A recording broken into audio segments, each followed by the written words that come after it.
90 రోజుల కోర్సు పూర్తి చేస్తే చాలు 100% ప్లేస్మెంట్ సపోర్ట్ తో సాఫ్ట్వేర్ జాబ్ మీ సొంతం. వెంటనే కోడ్ జ్ఞాన్ డెస్టినేషన్ ని సంప్రదించండి.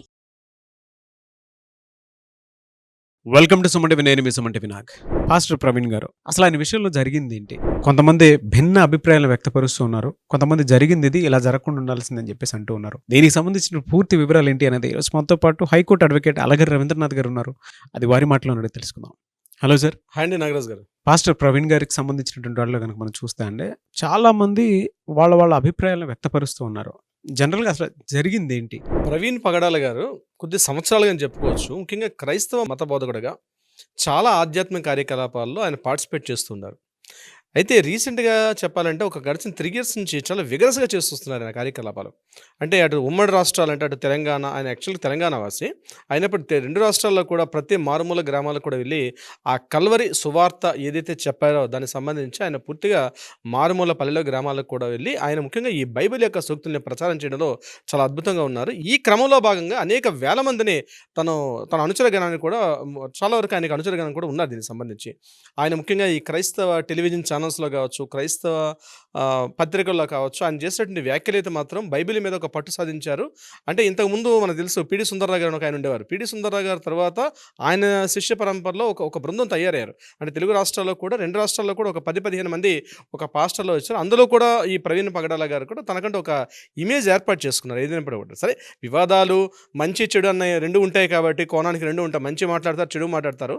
నేను ఆ కోణాన్ని టచ్ చేయదలుచుకోలేదు. సో ప్రధానంగా అంటే ఈయన చేస్తున్నారు. అయితే ఈయన ఒక సాఫ్ట్వేర్ కంపెనీ, 2 సాఫ్ట్వేర్ కంపెనీస్ కూడా ఈయనకు ఉన్నాయి, కొన్ని కార్లు కూడా ఈయనకు ఉన్నాయి. కానీ ఈ క్రైస్తవ ఇవాంజలిస్ట్ అంటే ఏదైతే మత ప్రచారంలో భాగంగా తను బైక్ పర్యటన చేస్తా అని చెప్పి గడిచిన కొద్ది సంవత్సరాలుగా ఆయన బైక్ పర్యటనకి ఆయన పూర్తిగా ఇదైపోయారు. ఈయన సోమవారం నాడు అంటే 24th ఈవినింగ్ మన సికింద్రాబాద్ తిరుమలగిరి దగ్గర నుంచి తన రాయల్ ఎన్ఫీల్డ్ బైక్ తీసుకొని ఇక్కడి నుంచి ఆయన బయలుదేరారు రాజమండ్రి.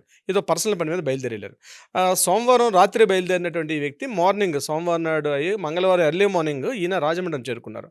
ఇది కంటిన్యూగా రోడ్డు మార్గం ద్వారా కొంచెం బైక్ మీద వెళ్ళారు. అయితే మనం రాజమండ్రి వెళ్ళేటప్పుడు డైరెక్ట్గా విజయవాడ నుంచి వెళ్ళకుండా మనం ఖమ్మం అశ్వరావుపేట నుంచి కూడా ఒక రోడ్డు ఉంది, ఇది షార్ట్ కట్ రోడ్డు రాజమండ్రి వెళ్ళడానికి ఈయన పని మీద. సో విజయవాడని టచ్ చేయకుండా ఏం చేశారంటే ఖమ్మం అశ్వరావుపేట మీదుగా ఈయన దేవరాపల్లి నుంచి ఈయన వెళ్ళే ప్రయత్నం చేశారు. అక్కడ కొవ్వూరు వస్తుంది రాజమండ్రి బ్రిడ్జికి ముందు. కొవ్వూరు నుంచి కొత్తగా ఇప్పుడు ఒక కొత్త బ్రిడ్జి వేశారు. ఆ రోడ్డు తిన్నగా మీకు రాజానగరం మీదుగా మళ్ళీ రాజమండ్రి వచ్చి రీచ్ అయ్యే రోడ్డు అనమాట. ఈ కొవ్వూరు నుంచి ఈ రాజానగరంకి వెళ్ళే దగ్గర ఆ ఉన్నటువంటి ప్రాంతంలో ఏం చేశారంటే ఎగ్జాక్ట్లీ దివాంచెరు ఒక జంక్షన్ వస్తుంది. ఆ దివాంచెరు జంక్షన్ దగ్గర 4వ బ్రిడ్జ్, అది యాక్చువల్లీ 4th బ్రిడ్జ్, కొత్తగా గోదావరి మీద బ్రిడ్జిలు కట్టారు. అందులో 4th బ్రిడ్జ్ దగ్గర ఆ మలుపు దగ్గర ఉన్న భాగంలో ఏంటంటే ఈయన అక్కడ యాక్సిడెంట్కి గురి అయినటువంటి ప్రదేశం అయితే కనిపించింది అక్కడ. ఇది ఎర్లీ మార్నింగ్ 5:36 ఆ టైంలో జరిగిన సంఘటనగా చెప్తున్నారు. ఇది రాజనగర్ రోడ్ టువర్డ్స్ మన రాజమండ్రిలోకి వెళ్ళే రోడ్ అనమాట. ఈ ప్రాంతంలో అక్కడ దృశ్యం చూసినటువంటి కొంతమంది ప్రత్యక్ష సాక్షులు ఏం చెప్తున్నారంటే అక్కడ ఈయన పూర్తిగా ముఖం అంతా కూడా డిస్ప్లేస్ అయిపోయింది, పూర్తిగా ముఖం అంతా కూడా చితికిపోయినట్టుగా ఉంది. అట్ ద సేమ్ టైం యాక్సిడెంట్లో బైక్ కూడా ఆయన మీద ఎక్కడైతే ఆయన ఉండిపోయారో ఆయన మీద బైక్ కూడా ఉంది. అట్ ద సేమ్ టైం అంత పొగ దుమ్ము దులి బాగా పూర్తిగా అంతా ఉంది. ఇది యాక్సిడెంట్ కాదు, ఇది ఎవరో ఈయన మీద హత్య చేశారు అన్నటువంటి అభిప్రాయాన్ని ఈయనతో పాటు అక్కడ ఉన్నటువంటి కొంతమంది వ్యక్తపరచడం కూడా జరిగింది. దీని మీద ఇమీడియట్గా మనకి రాజానగరం ఉన్నటువంటి ఎస్పీ గారు కూడా దీన్ని చార్జ్ తీసుకొని ఇది రోడ్ యాక్సిడెంట్గా ఆయన చెప్పడం జరిగింది. అంటే అక్కడ జరిగింది ఆ మలుపులో ఈయన కొవ్వూరు టోల్ గేట్ దాటి ముందు వెళ్తున్నప్పుడు అక్కడ సీసీ ఫుటేజ్ మనకు దొరికింది. అట్ ద సేమ్ టైం ఆ టర్నింగ్లో దివాంచెరు దగ్గర ఉన్న ఒక సీసీ ఫుటేజ్. ఈయన కొవ్వూరు టోల్ గేట్ దాటుతునేటప్పుడు హెల్మెట్ ఉంది ఫేస్ మీద, అది స్లోగా వెళ్తున్నారు. సో రోడ్ యాక్సిడెంట్ని కాదు అని చెప్పడానికి వీలైంటున్నారంటే ఆయన రోడ్ యాక్సిడెంట్ హిట్ చేయాలంటే కనీసం 100+ స్పీడ్లో ఉండాలి. బట్ కొవ్వూరు టోల్ గేట్ దాటుతున్నప్పుడు మాత్రం మనం వీడియోలో కూడా చూసాం, చాలా స్లో మోషన్లో వెళ్తున్నారు. అక్కడ ఒక లారీని తప్పించే క్రమంలో కూడా రోడ్డు కంప్లీట్గా కిందకి దిగి పక్క నుంచి తప్పించుకు వెళ్తున్నట్టు ఒక వీడియో మనం చూసాం. తర్వాత దివాంచెరు దగ్గరికి వెళ్ళేసరికి 100 స్పీడ్లో ఉన్నట్టుగా కనిపిస్తుంది. అయితే ఇక్కడ పోలీసులు చెప్పిన విషయం ఏంటంటే ఇది రోడ్ యాక్సిడెంట్గా చెప్పడం జరిగింది. కానీ అక్కడ ఉన్న ప్రత్యక్ష సాక్షులు ఇది కాకుండా ఎప్పుడైతే ఈ సంఘటన జరిగిందో దగ్గర రాజమండ్రి, కాకినాడ, ఈ రావులపాలెం, ఇక్కడ ఉన్నటువంటి ఈ క్రైస్తవ మత ప్రచారకులు కావచ్చు, బోధకులు కావచ్చు, వీళ్ళందరూ ముఖ్యంగా విపి ప్రసాద్ గారు లాంటి వారు కూడా అక్కడికి వచ్చి జాయిన్ అయ్యి ఇది కేవలం పూర్తిగా హత్యగా వించబడ్డారు, ఇన్ని ప్రవీణ్ పగడాల మీద హత్యగా వించబడ్డారు అన్నటువంటి ఆ సిచ్యువేషన్ కూడా చెప్తున్నారు. అంటే మనిషి పడిపోవడం, ఆయన బాడీ మీద ఒక బైక్ ఉండడం, ముఖ్యంగా బైక్కి ఎటువంటి ఎక్కడ కూడా బ్యాక్ సైడ్ హిట్ అయితే ఎక్కడ కూడా బైక్ డ్యామేజ్ లేదు, బైక్ కంప్లీట్గా ఎలా ఉండాల్సిన స్థితిలో ఉంది. కానీ ట్యాంక్ పైన మడ్గర్ అంటే ఫ్రంట్ టైర్ మీద ఆ బోర్డు మీద మాత్రం కంప్లీట్గా బ్లడ్ అంత ఉంది. మనిషి యొక్క ముఖం అంతా చితికిపోయి ఉంది, శరీరం మీద ఎక్కడ కూడా గాయాలు లేవు. ఇది యాక్సిడెంట్ కాదు, ఈయన మీద ఎవరో హత్య చేశారన్నటువంటి అభిప్రాయాన్ని కొంతమంది వెలిబుచ్చారు. దీనికి నిదర్శనంగా ఏం చెప్పారంటే ఒక 1 మంత్ బ్యాక్ సోషల్ మీడియా పోస్ట్‌లో కూడా ప్రవీణ్ పగడాల గారు చెప్పినటువంటి విషయం ఏంటంటే, నా మీద కూడా థ్రెట్ ఉంది నా మీద. కాబట్టి నాకు ప్రాణహాని ఉందని. ఇదే విషయాన్ని 6 ఇయర్స్ బ్యాక్ కూడా ఇదే విషయం చెప్పడం కూడా జరిగింది. అంటే క్రైస్తవ మత ప్రచారణ భాగంగా కొంతమంది ఈయన సిద్ధాంతాలు ఏవైతే నచ్చని కొంతమంది వ్యక్తులు ఈయన మీద దాడి చేసే ప్రయత్నం చేస్తారని చెప్పి 2-3 సందర్భాల్లో కూడా ప్రవీణ్ పగడాల గారు కూడా చెప్పడం జరిగింది.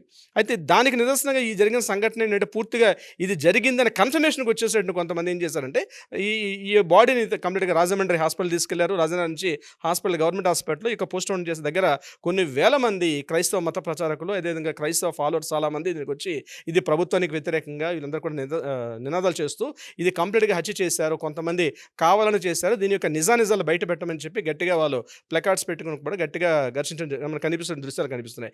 ఇమ్మీడియట్‌గా మన రాష్ట్రంలో ప్రజాశాంతి వ్యవస్థాపకుడైనటువంటి కేఏ పాల్ గారు రాష్ట్రంలో తనకంటూ ఒక ఐడెంటిఫికేషన్ ప్రతి విషయంలో కూడా స్పందిస్తున్నారు. కేఏ పాల్ గారు ప్రతి విషయంలో మాట్లాడడం జరుగుతుంది.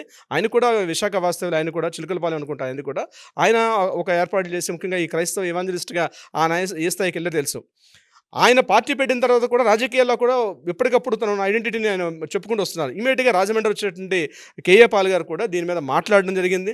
ఇది ఖచ్చితంగా ఆయన కూడా కన్ఫర్మేషన్ చేశారు. ఇది హత్య చేశారు, ఇది ఎట్టి పరిస్థితుల్లో మర్డర్ తప్పించి ఇది యాక్సిడెంట్ కాదు, యాక్సిడెంట్‌గా చిత్రీకరిస్తుందని చెప్పి ముఖ్యంగా ఎస్పీ గారికి, అదేవిధంగా లోకల్‌గా ఉన్నటువంటి ఎమ్మెల్యే గారికి, ఎంపీ గారికి డిపార్ట్మెంట్ వైజ్ కూడా మాట్లాడుతూ at the same time DIG గారికి, ఐజీ గారి లెవెల్లో కూడా మాట్లాడుతూ హోమ్ మినిస్టర్ అనిత గారికి కూడా ఆవిడ ఒక సూటిగా ప్రశ్న వేస్తారు. దీన్ని మీరు ఇమీడియట్‌గా పోస్ట్ మార్టం రిపోర్ట్‌ను బయట పెట్టండి, కెమెరా అంటే ఫొటోస్ వీడియో షూట్లు చేస్తూ అక్కడ మీరు పెట్టమని చెప్తే, యాక్చువల్గా మనకి లీగల్ పరంగా ఏంటంటే పబ్లిక్లో ఎక్కడ కూడా పోస్ట్ మార్టం చూపించరు. ఆయన డిమాండ్ చేసేది అంటే పోస్ట్ మార్టం రిపోర్ట్ అంతా కూడా కెమెరాస్ అసలు పబ్లిక్లో పెట్టి చూపించమని చెప్పి.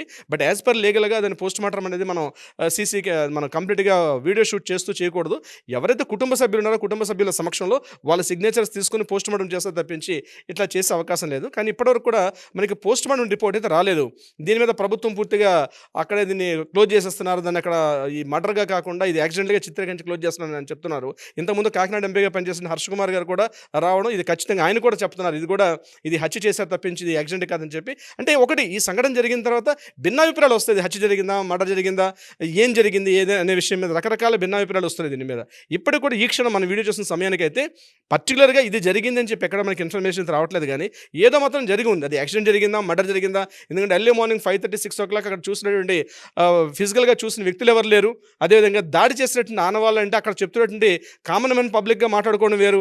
యాక్చువల్గా పోస్ట్ మార్టం రిపోర్ట్లో కోర్టులో ఇచ్చినటువంటి నివేదికల ప్రకారం ఫోరెన్సిక్ రిపోర్ట్ వాళ్ళు కావచ్చు, ఎఫ్ఎస్ఎన్లో వాళ్ళు ఇచ్చిన రిపోర్ట్స్ ఇవన్నీ కూడా అక్కడ అంటే అనుమానాస్పదంగా ఏమైనా ఉన్నాయని అన్న విషయం మీద కూడా పూర్తిగా అక్కడ దాన్ని ఎక్కడ కూడా వీళ్ళు కంట్రోల్ చేయలే.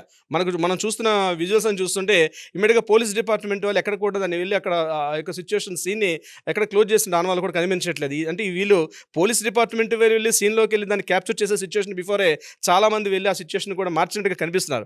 సో ఏం జరిగింది, నిజం జరిగిందా, అది ఏం జరిగిందనే విషయం తొందరగానే బహుశా వెలుగులోకి వచ్చే అవకాశం కూడా ఉంటుంది. ఏదేమైనా ఇటువంటి జరిగే సంఘటన జరగకూడదని కోరుకుందాం. అది ఏ మత ప్రచారమైనా సరే, హిందువులా లేకపోతే క్రిస్టియన్సా లేదా ముస్లిమ్స్ అని, ఎందుకంటే ఒక భిన్నత్వం లేకత్వంగా అందరం కలిసి వెళ్తున్నాం కాబట్టి ఎవరి అభిప్రాయాలు వాళ్ళకు ఉంటాయి. ఇట్లాంటి సంఘటన జరగకూడదని అయితే అనుకుంటున్నాం, మనం జరగకూడదని అనుకుంటాం, మర్డర్ జరగకూడదు అనుకుంటాం. బట్ ఏం జరిగినా నిజాల ప్రభుత్వ నివేదికలు, అక్కడ పోలీసులు యంత్రాంగం పూర్తిగా బట్టబయలు పెడితే తప్ప ఈ విషయం వెలుగులోకి రాదు. నాగరాజ్ గారు ట్రూ సార్. ఏదేమైనా ఇలాంటివి మాత్రం జరగకుండా ఉండాల్సిందే.